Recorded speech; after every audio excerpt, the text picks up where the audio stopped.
लीजिए सुनिए महात्मा बुद्ध जी की जातक कथा लक्ष्मण मृग, मेरी यानी चंदन तिवारी की आवाज़ में।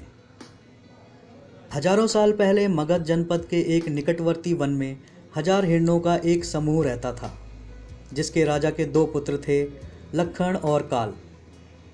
जब मृगराज वृद्ध होने लगा तो उसने अपने दोनों पुत्रों को उत्तराधिकारी घोषित किया और प्रत्येक के संरक्षण में 500-500 मृग प्रदान किए, ताकि वे सुरक्षित आहार विहार का आनंद प्राप्त कर सकें।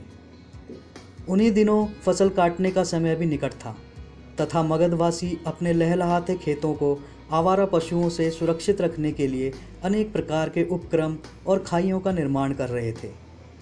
मृगों की सुरक्षा के लिए वृद्ध पिता ने अपने दोनों पुत्रों को अपने मृग समूहों को लेकर किसी सुदूर और सुरक्षित पहाड़ी पर जाने का निर्देश दिया। काला एक स्वेच्छाचारी मृग था। वह तत्काल अपने मृगों को लेकर पहाड़ी की ओर प्रस्थान कर गया। उसने इस बात की तनिक भी परवाह नहीं की कि लोग सूरज की रोशनी में उनका शिकार भी कर सकते थे। फलतः रास्ते में ही उसके कई साथी मारे गए। लक्ष्मण एक बुद्धिमान और प्रबुद्ध मृग था। उसे यह ज्ञान था कि मगधवासी दिन के उजाले में उनका शिकार भी कर सकते थे। अतः उसने पिता द्वारा निर्दिष्ट पहाड़ी के लिए रात के अंधेरे में प्रस्थान किया। उसकी इस बुद्धिमानी से उनके सभी साथी सुरक्षित पहाड़ी पर पहुंच गए। 4 महीनों के बाद जब लोगों ने फसल काट ली तो दोनों ही मृग बंधु अपने अपने अनुचरों के साथ अपने निवास स्थान को लौट आए।